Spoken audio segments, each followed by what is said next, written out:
கிறிஸ்துவுக்குள் பிரியமானவர்களே, இயேசு கிறிஸ்துவின் ஈடிய நேற்ற நாமத்தினாலே இந்த மார்ச் மாதத்திலுமாக உங்களை சந்திப்பதில் மிகுந்த மகிழ்ச்சி.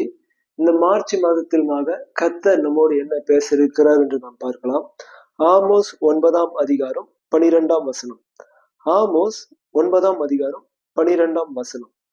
அந்நாளிலே விழுந்து போன தாவீதின் கூடாரத்தை நான் திரும்ப எடுப்பித்து அதன் திறப்புகளை அடைத்து அதில் பழுதாய் போனதை சீர்படுத்தி பூர்வ நாட்களில் இருந்தது போல அதை ஸ்தாபிப்பேன் என்று இதை செய்கிற கர்த்தர் சொல்லுகிறார்.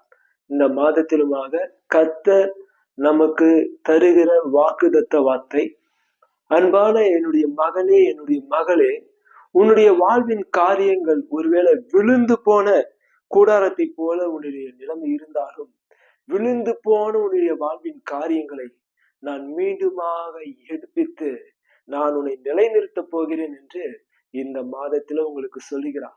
அதனால கவலைப்படாதீங்க.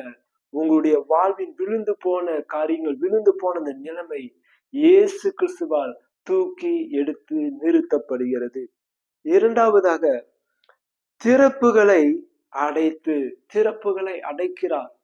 அதாவது உங்களுடைய வாழ்வின் முன்னேற்றங்களுக்கு, ஆசீர்வாதங்களுக்கு இடையூறாக எந்த திறப்புகளும் இராதபடிக்கு கர்த்தர் இந்த மாதத்துல கர்த்தர் சொல்றாரு, உங்களுக்கு காணப்படுகின்ற, உங்கள் வாழ்வின் பகுதியில் காணப்படுகின்ற சத்துருவோ மனிதரோ கிரியை செய்வதற்கு உங்களுக்கு என்னென்ன காரியங்கள் அவர் செய்யும்படியாக என்னென்ன திறப்புகள் இருக்குதோ அதை இந்த மாதத்துல நான் அடைக்கிறேன் என்று கர்த்தர் சொல்லுகிறார். அவர் ஒருவரும் திறக்க கூடாதபடிக்கு பூட்டுகிறவர்.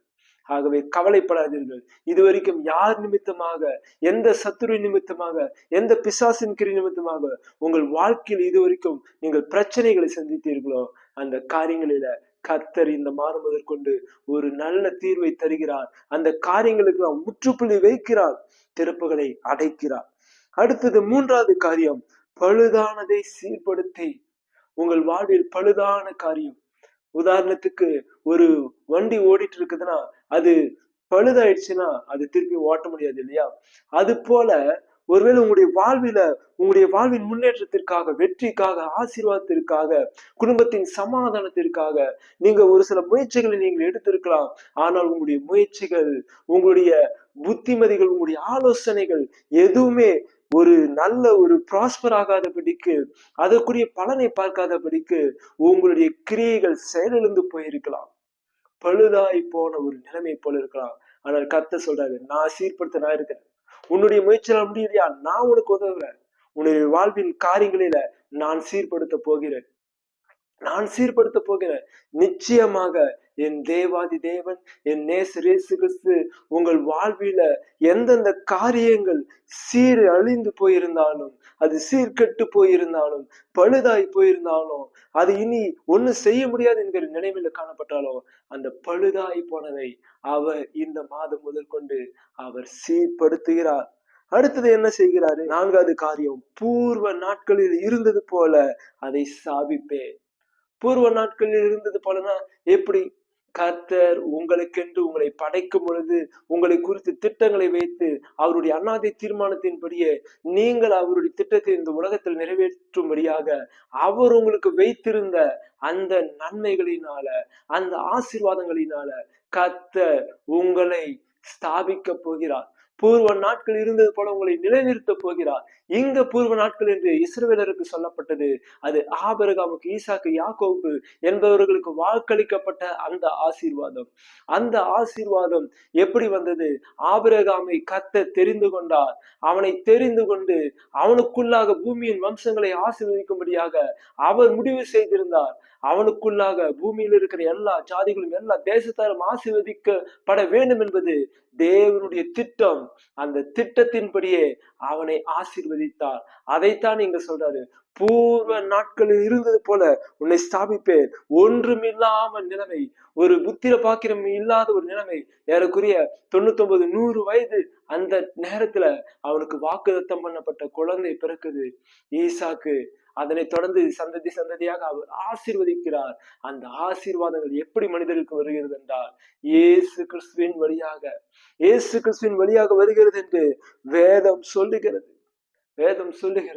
ஆகவே கர்த்தர் இந்த மாதத்தில் உங்களுக்கு சொல்லுகிறார், விழுந்து போன உங்களுடைய நிலைமைகளை மீண்டுமாக அவர் எடுப்பித்து அதன் திறப்புகளை அடைத்து பழுதானதை அவர் சீர்படுத்தி அவர் பூர்வ நாட்களில் உங்களை குறித்து வைத்திருக்கிற அந்த திட்டத்தின்படியே இயேசு கிறிஸ்துக்குள்ளாக உங்களுக்கு என்று வைத்திருக்கிற அந்த ஆசீர்வாதங்களால அவர் ஆசீர்வதித்து உங்களை அருமையாக ஸ்தாபிக்க போகிறார். அப்பேற்பட்ட காரியங்களை செய்கிறேன் என்று கர்த்தர் சொல்கிறார்.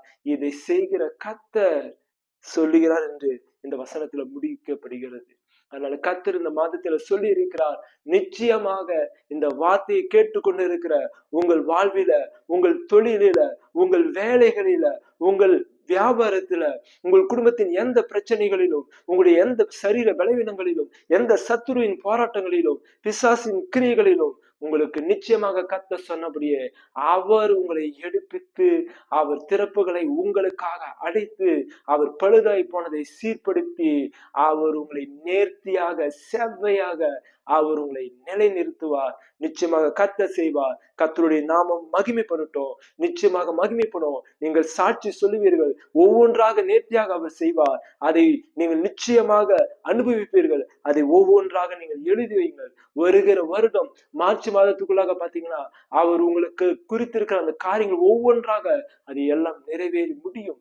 கர்த்தர் நிச்சயமாக உங்களை சாட்சியாக நிறுத்துவார். நாம் ஜெபிக்கலாமா? ஸ்தோத்திரம் தகப்பனே, இந்த மார்ச் மாதத்துல நீ தந்த இந்த வாக்குதத்த வசனத்திற்காக உமக்கு நாங்கள் நன்றி செலுத்துகிறோம். ஆமோஸ் 9:12 சொன்னபடியே அப்பா எங்கள் வாழ்வின் எந்தெந்த பகுதிகளில் அப்ப விழுந்து போய் இருந்தாலும் அந்த விழுந்து போன எங்களுடைய நிலைமை நீ நிச்சயமாக இயேசு கிறிஸ்துவை கொண்டு, இயேசு கிறிஸ்துவின் நாமத்தினாலே, இயேசு கிறிஸ்துக்குள்ளாக நீ தகப்பனை ஏற்படுத்தி வைத்திருக்கிற அந்த மீட்பினால, இயேசு கிறிஸ்து வழியாக நீ பண்ணின அந்த புதிய உடன்படிக்கையினால, இயேசு கிறிஸ்து வழியாக நீர் வெளிப்படுத்தின அந்த நித்திய கிருபையினால நிச்சயமாக நீர் எடுப்பித்து அப்பா திறப்புகளை அடைத்து பழுதானதை சீர்படுத்தி பூர்வ நாட்களில் இருந்தது போல நீர் எங்களை தகப்பனை ஸ்தாபிக்க போறீங்க. அதற்காக உமக்கு ஸ்தோத்திரம். ஆபிரகாமுக்குண்டான ஆசீர்வாதங்கள் ஒவ்வொன்றையும் முது குமாரனாக இயேசு கிறிஸ்துக்களாக எங்களுக்கு வரும்படியாக நீ செய்திருக்கிறீர் என்று வேதம் சொல்லுகிறதே. வாக்குத்தத்தம் பண்ணப்பட்ட பரிசுத்த ஆவியானவரையும் நாங்கள் விசுவாசத்தினால் பெரும்படியாக இயேசு கிறிஸ்து தாமே எங்களுக்காக இந்த உலகத்தில் வந்து எங்களுடைய பாவங்களை சாபங்களை சுமந்து தீர்த்தார், மரித்தார், மரணத்தை வென்றார், உயிர்த்தெழுந்தார் என்று வேதம் சொல்லுகிறதே. அதை நாங்கள் விசுவாசிக்கிறோம். அவரை நாங்கள் விசுவாசிக்கிறோம். ஆகவே நிச்சயமாக இயேசு கிறிஸ்துவினிடத்தில் விசுவாசம் வைத்திருக்கிற ஒவ்வொருவருக்கும் இந்த வார்த்தையின்படியே நீ செய்வீர். உங்க நாமம் எங்கள் வாழ்வில் மகிமைப்படும். இந்த செய்தியை கேட்கிற ஒவ்வொருடைய வாழ்விலும் மகிமைப்படும். அவருடைய குறைவுகள் நிறைவாகும். அவருடைய பிரச்சனைகள் எல்லாம் தகப்பனே அது சுமூகமாக முடிய போகிறது. நல்ல தீர்வை தந்து நீர் மகிமைப்பட போறீங்க. நாள்பட்ட வியாதிகள், நோய்கள் எல்லாவற்றையும் நீர் நீக்கி போடுவீங்க. வியாதியின் படுக்கையை மாற்றி போடுவீங்க. குறைவுகளை நிறைவாக்குவீங்க தகப்பனே. உமது பிள்ளைகளை சந்தோஷத்தினால் சமாதானத்தால் நீர் நிச்சயமாக நிரப்புவீங்க தகப்பனே. நீர் அப்படி செய்து மகிமைப்பட போவதற்காக உமக்கு ஸ்தோத்திரம். அவர்களுக்கு நீர் குறித்து வைத்திருக்கிற அப்போ முன்குறித்து வைத்திருக்கிற அவர்களை நீர் இந்த உலகத்துல பிறக்க வைப்பதற்கு முன்பாகவே அவர்களுக்கு நீர் ஆயத்தம் பண்ணி வைத்திருக்கிற அந்த நன்மையினால, ஆசீர்வாதத்தினால, வெற்றினால் அவர்களை நீர் அலங்கரிக்க போவதற்காக உமக்கு ஸ்தோத்திரம்.